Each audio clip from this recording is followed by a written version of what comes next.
Hello everyone, most welcome to our channel Concept of the Root.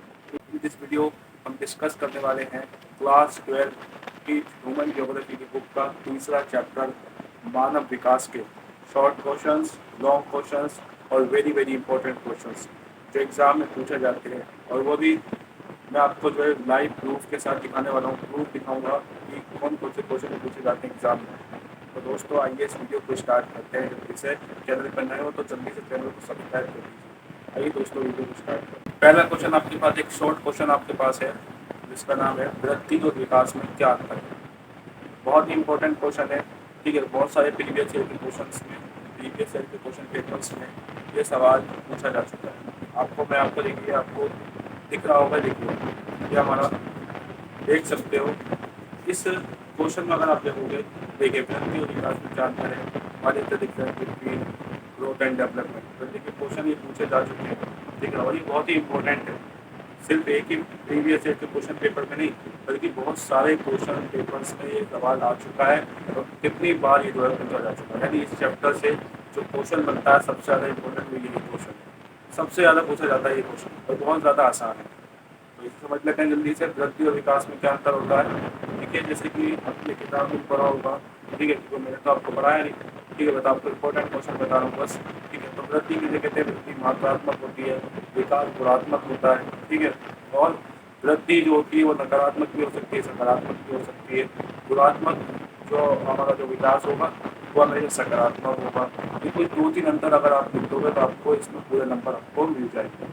तो ये हमारे पास है वृद्धि और विकास का अंतर। ये पहला क्वेश्चन हमारा है शॉर्ट क्वेश्चन। ठीक है, बहुत ही इंपॉर्टेंट क्वेश्चन है इस चैप्टर का। आइए दूसरा देखते हैं। दूसरा जो क्वेश्चन हमारे पास है वो कई बार ऐसा देखा गया कि कई बार पूछा जाता है और कई बार पूछा नहीं जाता। मैं आपको बिल्कुल क्लियर तरीके से बता दूँ, वृद्धि और विकास वाला जो पहला क्वेश्चन था वो बहुत ज़्यादा बार पूछा जाता है। मोस्ट ऑफ टाइम वो पूछा गया है वृद्धि और विकास में क्या अंतर है। ठीक है, तो उसको तो आप तैयार कर ही लो। दूसरा जो क्वेश्चन मैं आपको बताने वाला हूँ वो ऐसा देखा गया है कि कई बार जो है पूछा गया है, कई बार पूछा नहीं गया है। ठीक है, क्या है क्वेश्चन? क्वेश्चन है मानव विकास के उपागमों को बताइए। मानव विकास के उपागमों से आप क्या समझते हो, या इनके बारे में बताइए। ठीक है, ये क्वेश्चन भी पूछा जा चुका है। तो आप देख सकते हैं, देखिए ये हमारा क्वेश्चन पेपर मैंने दे रखा है प्रीवियस ईयर का। तो अगर आप इसको देखोगे तो देखिए ये क्वेश्चन हमारे पास दे रखा है, लॉन्ग क्वेश्चन है। और ये देखिए ये लॉन्ग क्वेश्चन में आता है हमेशा। तो ये मानव विकास के उपागम इसमें पूछा गया है। ठीक है, तो ये भी इम्पोर्टेंट है क्योंकि आ चुका है, तो इसलिए कई बार जो है वृद्धि और विकास की बजाय ये क्वेश्चन भी पूछ दिया जाता है। ठीक है, तो इस क्वेश्चन को भी आप तैयार कर लो। देख सकते हो मैंने पूरा आंसर आपके सामने स्क्रीन पर आपको दिख जाएगा, इसका स्क्रीनशॉट आप ले सकते हो। ठीक है, इसके अलावा तीसरा क्वेश्चन हमारे पास आ रहा है। अगर यहाँ से लॉन्ग क्वेश्चन बनता है मानव विकास चैप्टर से आपका, तो कई बार ये पूछा जाता है, कई बार एग्जामिनर इसी को चूज करता है ज़्यादातर। 5 नंबर 6 नंबर लॉन्ग क्वेश्चन में क्वेश्चन पूछा जाता है। क्या है? मानव विकास के 4 स्तंभ। ठीक है, मानव विकास के 4 स्तंभ में से कोई भी एक स्तंभ आपसे पूछा जा सकता है। ठीक है, मानव विकास के या तो आपसे एक लॉन्ग क्वेश्चन में चारों के चारों स्तंभ पूछ लेगा कि मानव विकास के चारों स्तंभ बताइए डिटेल से, या फिर एक 2 नंबर का क्वेश्चन आपको दे देगा, इसमें आपको बोल देगा कि मानव विकास के इस स्तंभ को बताइए। जैसे आपको जानते ही हैं कि मानव विकास के 4 स्तंभ है, सतत पोषणीयता है, समता है, उत्पादकता है, ठीक है, और सशक्तिकरण है। ठीक है, तो ये जो 4 स्तंभ है, या तो इनमें से एक भी पूछ सकता है या चारों के चारों पूछ सकता है। आपको देख लीजिए मैंने स्क्रीन पे आपको चारों के चारों लिखवा रखे हैं। बहुत ही किताब में तो बहुत हार्ड लैंग्वेज में लिखवा, लेकिन मैंने यहाँ पे जो आपको बहुत ही इजी लैंग्वेज में करके, इजी लैंग्वेज में मैंने आपको लिख दिया है। तो आप यहाँ से इसको लिख सकते हो, नोट कर सकते हो। मानव विकास के 4 स्तंभ। देखिए जो अगले क्वेश्चन बहुत सारे पूछे जा चुके हैं। यहाँ से कुछ केस स्टडी भी क्वेश्चन पूछे जाते हैं या कुछ एमसीक्यूज भी पूछे जाते हैं। जैसे एमसीक्यूज में बहुत सारी चीज़ें पूछी जा सकती हैं।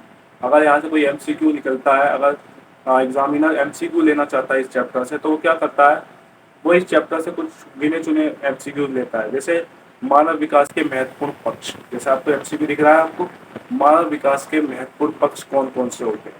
ठीक है, तो ये आपको पता ही है, बहुत आसान होता है कि मानव विकास के कौन कौन से महत्वपूर्ण पक्ष होते हैं, आप अच्छी तरीके से जानते हो। ठीक है, तो यहाँ पे भी मैंने लिख रखे हैं, आप देख सकते हो मानव विकास के महत्वपूर्ण पक्ष कौन कौन से हैं।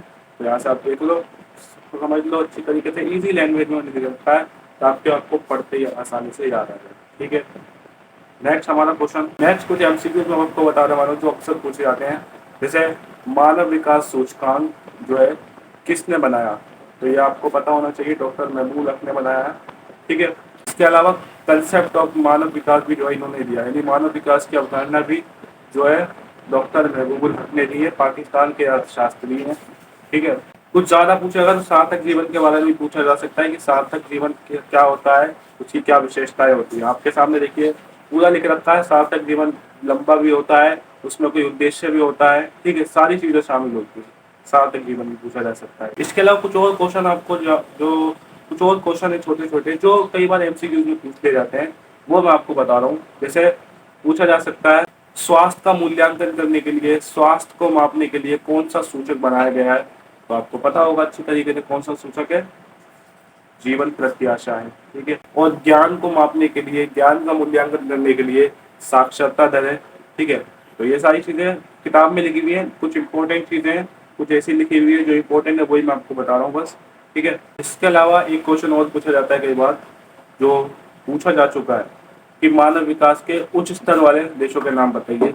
ठीक है। तो उच्च स्तर वाले देशों के नाम आप याद कर लीजिए, मानव विकास के नीचे स्तर वाले देशों के नाम याद कर लीजिए, मानव विकास के मध्यम स्तर वाले देशों के नाम याद कर लीजिए। कितने हैं ये याद कर लीजिए। ठीक है। जब आप ये याद कर लोगे तो आपको पूरा चैप्टर कवर हो जाएगा। ठीक है। तो यही गिने चुने क्वेश्चन है यहाँ से जो बनते हैं। ठीक है, जो अक्सर एग्जाम में पूछे जाते हैं। इसके अलावा कोई और चीज़ पूछी नहीं जाती। ठीक है, मेनली यही चीज़ पूछी जाती है, मानव विकास के 4 स्तर, लॉन्ग क्वेश्चन में, शॉर्ट क्वेश्चन में। बाकी जो हमारा शॉर्ट एमसीक्यू से एमसीक्यू में कुछ भी पूछा जा सकता है, जो इम्पोर्टेंट था वो मैंने आपको बता दिया। ठीक है, जैसे मानव विकास को उच्च स्तर वाले देश पूछ लेगा, या फिर मानव विकास का प्रतिपादन किसने किया ये पूछ लेगा, तो कुछ और चीज़ पूछ लेगा जो किताब में है। ठीक है, किताब आपको पढ़नी है, डीपली पढ़नी है, उसके बाद आपको समझ में आ जाएगा। ठीक है, जो लॉन्ग क्वेश्चन थे, शॉर्ट क्वेश्चन थे, वो मैंने आपको बता दिए कौन कौन से आ सकते हैं।